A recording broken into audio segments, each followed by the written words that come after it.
Selamat pagi murid-murid. Berjumpa kita kembali dalam mata pelajaran Bahasa Melayu Program Pendidikan Khas Integrasi tahun 4. Tajuk kita pada hari ini adalah kemahiran menulis. Standard kandungan kita pada hari ini adalah 3.4 kemahiran menulis menggunakan tanda baca. Ya, kita pernah buat sebelum ini, tetapi kita akan sentiasa mengulangi supaya murid-murid lebih faham, ya murid-murid. Standard pembelajaran kita pada hari ini adalah 3.4.1 kemahiran menulis menggunakan tanda baca yang betul, ya murid-murid.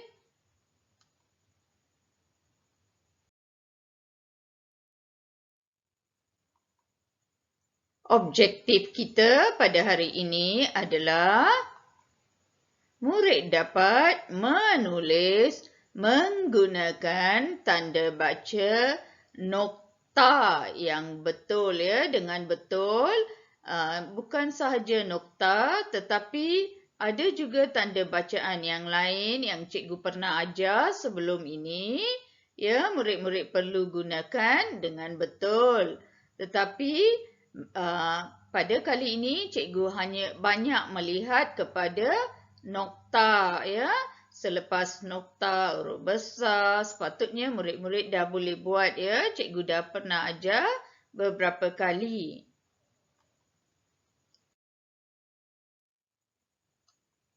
Kriteria kejayaan, iaitu apa yang murid akan dapat pada hari ini adalah murid-murid ikut bersama-sama cikgu, ya murid-murid. Saya dapat menulis menggunakan tanda baca nokta dengan betul. Ya, murid-murid. Baiklah murid-murid. Kita lihat apa yang terdapat dalam buku teks kamu, ya. Pada kali ini, tema 6 keusahawanan. Ya, murid-murid.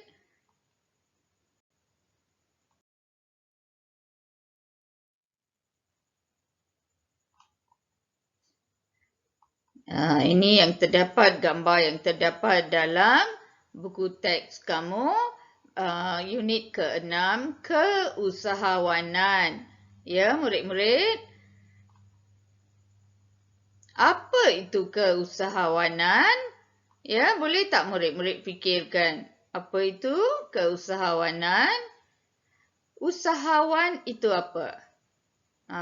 Saya rasa murid-murid dah boleh jawab, ya. Usahawan ialah peniaga, ya. Peniaga, businessman, ya murid-murid. Jadi, keusahawanan bermaksud aktiviti seorang usahawan.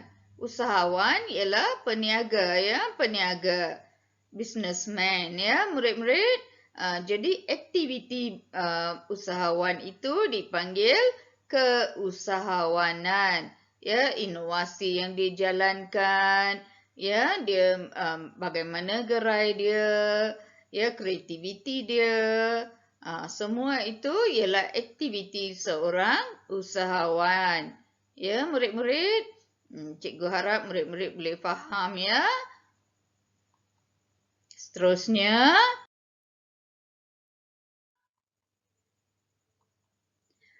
ini yang kita telah buat pada minggu lepas, iaitu kemahiran membaca, ya murid-murid. Walaupun kemahiran membaca tetapi tetap ada menggunakan tanda koma, tanda nokta, ya murid-murid. Jadi kita akan ulang, lihat apa yang terdapat ya dalam teks ini. Cuba murid-murid baca bersama-sama cikgu ya. Aku hendak membeli kemeja ini, Dirin. Nampak tak murid-murid? Ada tanda koma dan ada tanda nokta di sini ya murid-murid. Ini adalah tanda koma dan ini adalah tanda nokta. Ya. Dan permulaan ayat biasa adalah huruf besar ya murid-murid. Permulaan ayat, setiap kali anda memulakan ayat, anda mesti menggunakan huruf besar. Ya murid-murid, ini adalah asas yang murid-murid perlu tahu. Ya, dan selepas tanda nokta, jika murid-murid hendak menyambung menulis, murid-murid mesti menggunakan huruf besar. Ya murid-murid. Seterusnya, tengok. Aku hendak membeli kemeja, Dirin.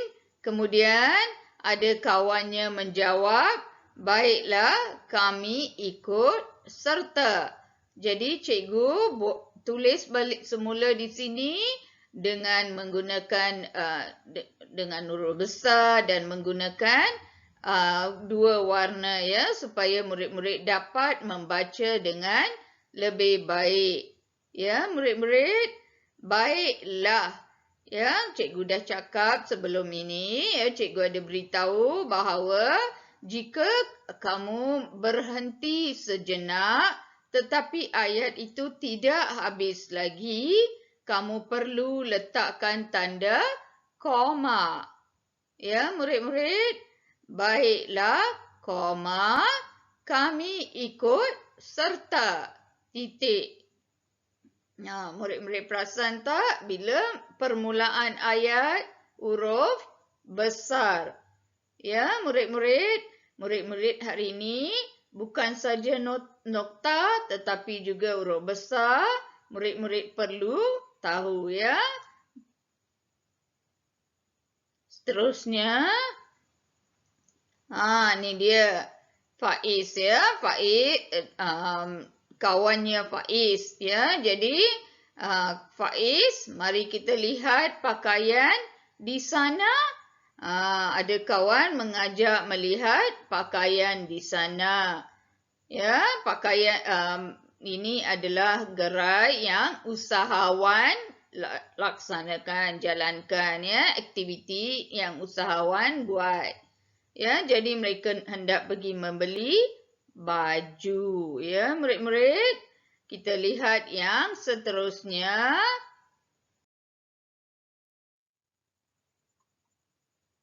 Dari buku teks juga ya, murid-murid. Kita tengok dialog ini juga. Mari semua, saya jual murah-murah sahaja. Ya, jadi ini adalah seorang usahawan ya yang menjual barangan, menjual pakaian ya, murid-murid. Jadi usahawan ni memanggil. Biasanya usahawan akan memanggil pelanggan ya. Usahawan, mari semua, saya jual murah-murah sahaja. Ya, murid-murid. Seterusnya, abang, kami mahu beli baju ini. Ya, jadi mereka nyatakan bahawa mereka hendak membeli baju, ya, baju yang tertentu ya yang telah mereka pilih. Ini adalah dialog-dialog yang menggunakan tanda bacaan ya, murid-murid. Seterusnya,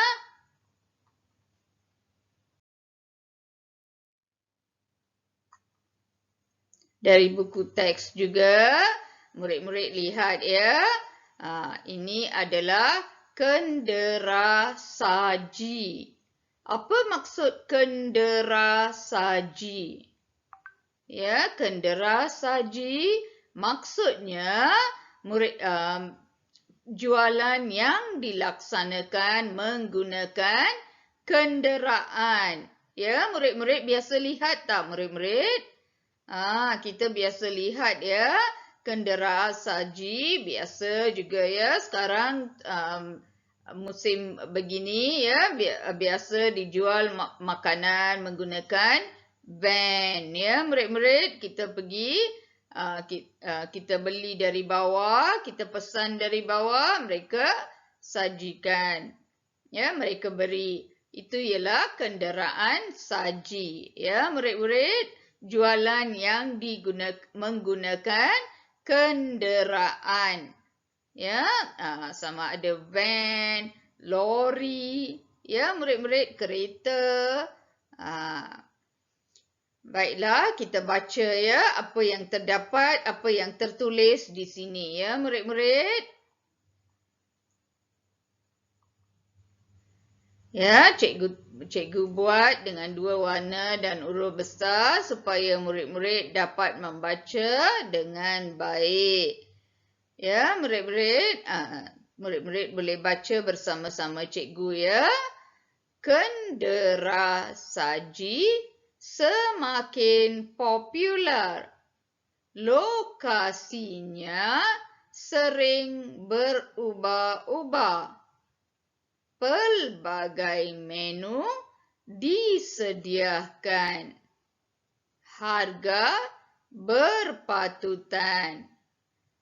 Perniagaan ini mendapat sambutan. Ya, murid-murid. Murid-murid perasan tak daripada apa yang cikgu telah baca ada kesilapan. Apa dia kesilapan dia, murid-murid? Ya, murid-murid, tidak ada tanda nokta dalam setiap ayat. Bila tidak ada tanda nokta, kita sepatutnya membaca ayat kenderaan saji semakin popular. Lokasinya sering berubah-ubah. Pelbagai menu disediakan. Harga berpatutan. Perniagaan ini mendapat sambutan. Begitu kita perlu baca. Tidak ada tanda nokta, tidak berhenti. Ya, murid-murid. Jadi ini adalah kesalahan. Kita tidak boleh menulis ayat yang panjang begini tanpa ada nokta. Jadi di sini cikgu ada tugasan untuk murid-murid. Ya, murid-murid, yang terdapat dalam buku teks ya, disebabkan sekarang ini pandemik COVID, murid-murid tidak dapat ke sekolah, ya, buku teks tertinggal di sekolah ya. Tetapi cikgu ada kongsikan ini bersama-sama ya. Jadi murid-murid, cikgu nak murid-murid buat. Ya, apa yang perlu murid-murid buat? Tulis ayat menggunakan tanda nokta yang betul. Jadi murid-murid hanya menggunakan tanda nokta. Murid-murid kenal pasti di mana perlu menulis tanda nokta ya, di mana murid-murid perlu tandakan nokta. Ya, murid-murid, cikgu beri satu contoh di sini. Ya, contoh. Kendera saji semakin popular. Di sini ada satu tanda nokta. Ya, murid-murid, di dalam petikan ini terdapat 5 ayat. Ya, satu ayat cikgu sudah beri contoh. Jadi ada 4 ayat lagi murid-murid cari dan buat. Murid-murid tulis dalam buku tulis, hantarkan gambar kepada cikgu ya murid-murid. Cikgu akan menunggu jawapan murid-murid. Ya. Seterusnya,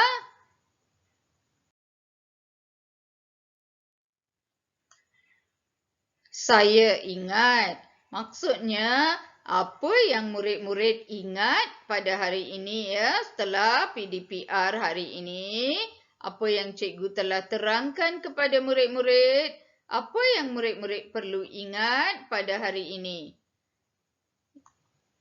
Ya, menulis ayat menggunakan tanda bacaan yang betul, terutama nokta.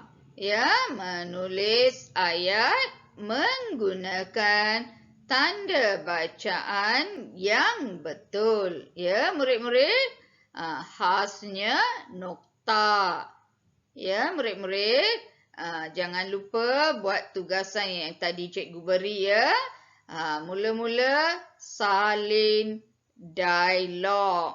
Ya, salin dialog yang cikgu telah berikan, iaitu mereka beberapa orang budak-budak lelaki pergi hendak membeli baju.